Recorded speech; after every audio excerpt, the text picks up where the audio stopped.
আমি আছি আড়িয়াল খাঁ সেতুতে। গাড়ি থেকে নেমে দেখছি এখানে নদীতে পানির উচ্চতা কতটুকু।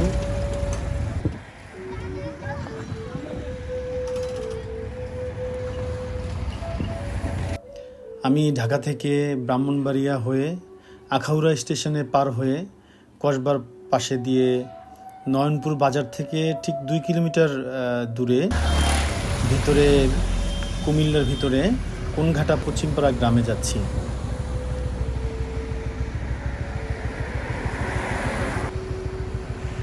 আমি এখন আছি জগন্নাথপুর ব্রিজে। ভৈরবে যাওয়ার আগে এই ব্রিজটি পড়ে। এখানে এই নদীটাও দেখছি যে পানির উচ্চতা কেমন। তো চলুন যাই।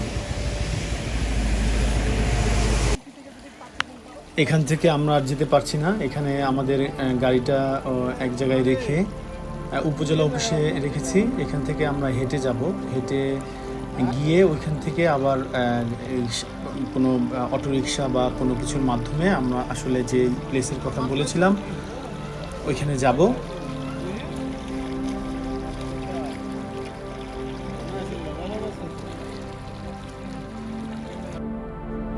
এই রেল স্টেশনের ভিডিওটা আমি গত বছর বর্ষা মৌসুমে করি।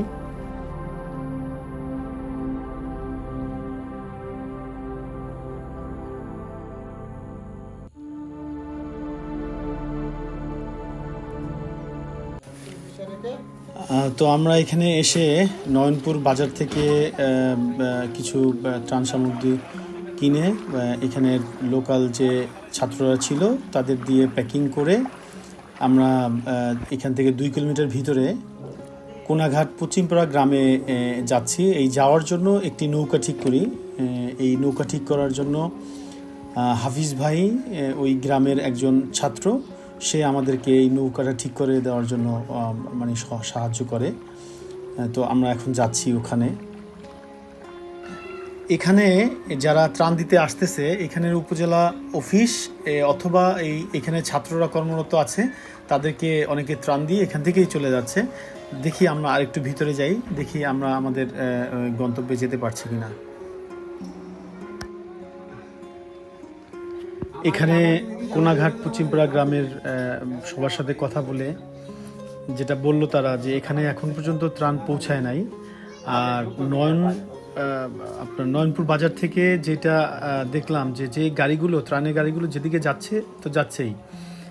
এখন আপনারা যদি কোথাও ত্রাণ দিতে বা কেউ যদি যান তাহলে আগে ওইখানকার লোকাল ছাত্রদের সাথে একটু সলা পরামর্শ করে রিমোট এরিয়াগুলোতে যতটুকু যাওয়া যায়। এত ঝড় ঝাপটা বন্যা উপেক্ষা করে আমরা নতুনভাবে বাঁচতে পারি, আমাদের জমিও আরো উর্বর হতে শেখে।